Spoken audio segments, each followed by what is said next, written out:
الحمد للہ رب العالمین والعاقبۃ للمتقین والصلاة والسلام علی نبینا محمد صلی اللہ علیہ وسلم اما بعد۔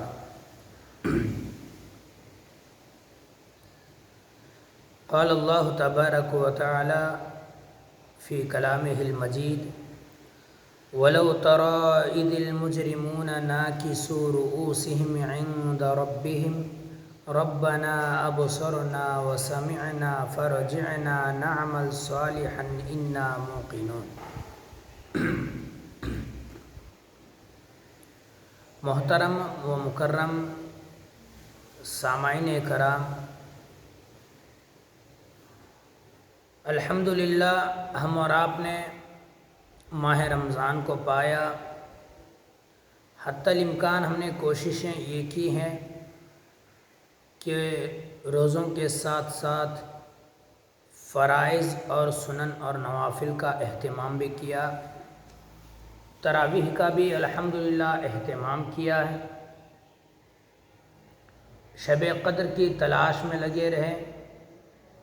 مسجدوں سے دور ہونے کے باوجود بھی اپنے گھروں میں، گلیوں میں، اپنے رشتہ داروں کے گھروں میں ہم نے ایک جمع ہو کر کے کوششیں کی ہیں رب کو راضی کرنے کی۔ دعا کرتا ہوں رب العزت سے ہمارے کیے ہوئے حسنات کو اللہ قبول فرمائے، ہمارے عبادات کو قبول فرمائے، ماہ رمضان کی فضیلت ہمیں نصیب فرمائے۔ شب قدر جس کی تلاش ہم نے کی ہے، اللہ ہم تمام کے مقدر میں شب قدر نصیب فرمائے، آمین۔ میرے محترم، ماہ رمضان ہم سے اب رخصت ہوا ہے۔ اب یہ نہ سمجھے کہ وہ آئندہ آنے والا نہیں ہے، ضرور قیامت تک وہ ماہ رمضان آتا رہے گا، لیکن یہ سمجھیں کیا ہمارے مقدر میں آئندہ ماہ رمضان نصیب ہوگا؟ کیا ہمارے لیے یہی آخری ماہ رمضان ہے؟ خوش نصیب وہ لوگ ہیں جنہوں نے ماہ رمضان سے مکمل فائدہ اٹھائے ہیں، بد نصیب وہ لوگ ہیں جنہوں نے ماہ رمضان کا فائدہ نہیں اٹھایا ہے۔ بہرحال ماہ رمضان کی کچھ تربیت جو ہم اور آپ کو حاصل ہوئی ہے اور ہوتی ہے اور ہونا چاہیے، وہ آپ کے سامنے کچھ باتیں گوشے گزار کرنے کی کوشش کروں گا۔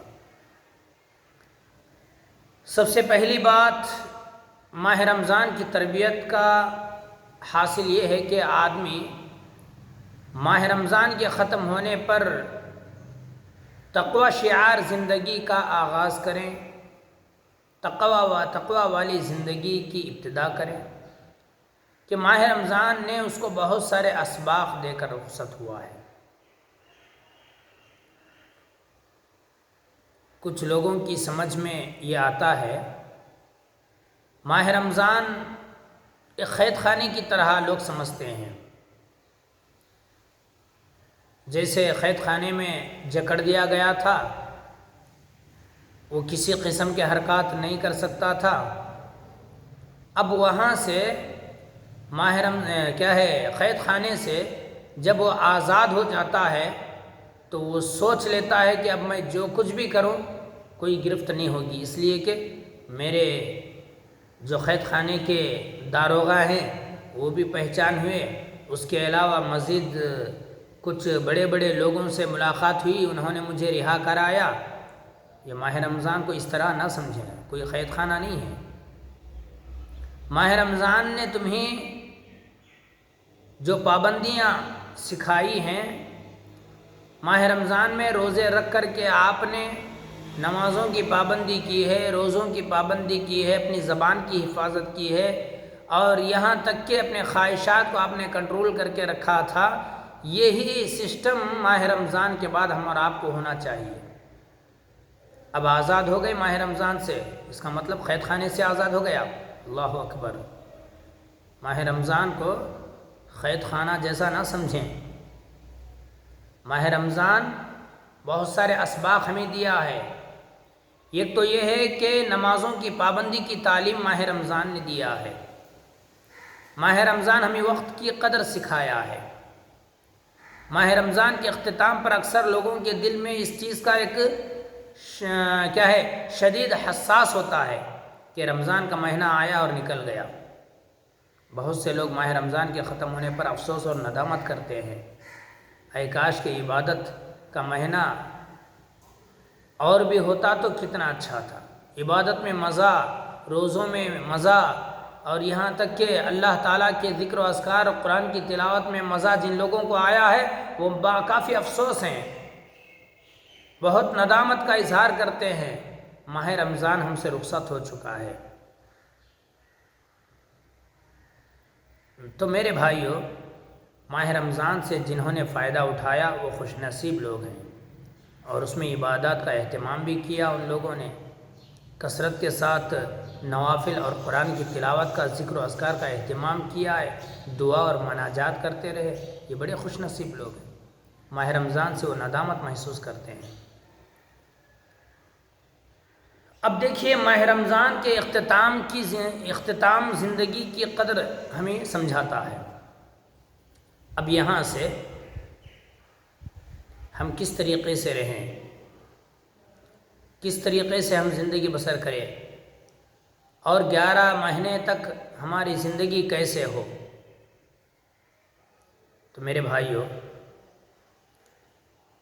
ایک موقع جو اللہ تعالیٰ کی طرف سے ہمیں آیا تھا، اب وہ موقع ہم سے نکل گیا ہے، وہ موقع ہم سے نکل گیا ہے۔ اب اور ایک موقع اللہ تعالیٰ سے مانگیں کہ لیکن یہ موقع انہیں دوبارہ نہیں دیا جائے گا۔ اگر زندہ ہو تو نہ موقع نصیب پائے گا، ماہ رمضان کو حاصل کرے گا، اور مرنے کے بعد جنہوں نے ماہ رمضان سے فائدہ نہیں اٹھایا، افسوس کا سامنا کرنا پڑے گا، جس کا ذکر کرتے ہوئے اللہ رب العزت نے قرآن مجید میں فرمایا، سورہ سجدہ کی آیت ہے، وَلَوْ تَرَىٰ إِذِ الْمُجْرِمُونَ نَاكِسُو رُءُوسِهِمْ عِندَ رَبِّهِمْ رَبَّنَا أَبْصَرْنَا وَسَمِعْنَا فَارْجِعْنَا نَعْمَلْ صَالِحًا إِنَّا مُوقِنُونَ۔ مجرمین جنہوں نے اپنی زندگی میں جرم کیا، نافرمانی کی، موقع کا انہوں نے صحیح فائدہ نہیں اٹھایا، تو کہیں گے کہ اے کاش، اللہ رب العالمین فرماتا ہے، اور کاش کہ لوگ مجرمین کا حال دیکھتے تو کتنا اچھا تھا۔ مجرمین کا حال لوگ دیکھتے جب وہ اپنے رب کے سامنے سر جھکائے کھڑے ہوں گے، وہ کہیں گے کہ اے ہمارے رب، ربنا ابصرنا وسمعنا فرجعنا نعمل صالحا انا موقنون، وہ کہیں گے کہ اے ہمارے رب، ہم نے دیکھ لیا اور ہم نے سن لیا، پس تو ہمیں دنیا میں واپس بھیج دے۔ عذاب کو دیکھنے کے بعد، اللہ کے سزا کو دیکھنے کے بعد، جہنم کو دیکھنے کے بعد، اب مجرمین کی یہ دعا، یہ مجرمین کی یہ آرزو اللہ کیسے پورا کرے گا؟ کہیں گے کہ اللہ دوبارہ ہمیں زمین پر بھیج دے۔ اللہ رب العزت کہیں گے ان لوگوں کی خواہش کی جو تھی، ہم نیک بنیں گے، صالح بنیں گے، ہم نیک کام کریں گے، اب ہم یقین کرنے والے ہوں گے۔ اللہ رب العالمین فرماتا ہے ہرگز نہیں، ہرگز نہیں، قیامت کے دن ان کا یہ مطالبہ پورا نہیں کیا جائے گا، ان کو جہنم میں گھسیٹ کر پھینک دیا جائے گا۔ وہ جہنم ایسی گھات ہے، ایسی بری جگہ ہے، ایسا ٹھکانہ ہے جہاں اللہ رب العالمین نے قیامت کا ایک دن 50,000 سال کا ہوگا، تو اللہ رب العالمین ہمیں کتنے دن جلائے گا اس کا علم مجھے اور آپ کو نہیں ہے، بلکہ وہ سزا ہم اور آپ کو پانا ہے۔ اسی لیے یہ مختصر باتیں تھیں۔ ماہ رمضان کے بہت سارے اسباق ہیں، میں نے وقت کی قدر کے تعلق سے یہ باتیں آپ کے سامنے پیش کرنے کی کوشش کی ہے۔ انشاءاللہ تعالیٰ اور بھی باتیں آپ کے سامنے آئیں گی۔ اللہ رب العزت سے دعا ہے اللہ رب العالمین ہم اور آپ کو ماہ رمضان نے بہت سارے ہمیں اسباق دیا ہے، وقت کی قدر کرنا سکھایا ہے، نیک کام کو انجام دینے کا ایک بہترین طریقہ ہمیں دیا ہے، اور اسی طریقے سے ہمیں دینی ماحول میں جڑ کے رہنے اور آپس میں محبت اور ایک دوسرے سے تعلقات کا طریقہ ہمیں ماہ رمضان سکھایا ہے۔ حرام کمائی سے بچنا اور حلال کمائی کا استعمال کرنا، ماہ رمضان سے یہ بھی سبق حاصل ہوا۔ خیر کے کاموں میں خرچ کرنے کا موقع بھی ماہ رمضان نے اور یہ لاک ڈاؤن نے بھی ہمیں دیا ہے۔ لاک ڈاؤن کی وجہ سے جو ہم نے اللہ کی راہ میں بہت سارا خرچ کیے ہیں، اس کو ہمیشہ جاری و ساری رکھیں، تاکہ کل قیامت کے دن صدقہ جتنا ہم نے کیا ہے ہماری جہنم کی آگ کو صدقہ بجھا سکے۔ اس کا اہتمام کرتے ہیں۔ رب العزت مجھے اور آپ کو نیک توفیق عطا فرمائے۔ اللہ ہم تمام کو کیا ہے ماہ رمضان سے جو ہم نے فائدہ اٹھایا ہے، اللہ ہمارے ماہ رمضان کے فائدہ اٹھانے کو قبول فرمائے، ہماری نمازوں کو قبول فرمائے، ہمارے روزوں کو قبول فرمائے، ہمیں شب قدر کی فضیلت ہمیں نصیب فرمائے، آمین۔ والسلام علیکم ورحمۃ اللہ وبرکاتہ۔ سبحانک اللہم وبحمدک، اشہد ان لا الہ الا انت، استغفرک واتوب الیک۔ السلام علیکم ورحمۃ اللہ۔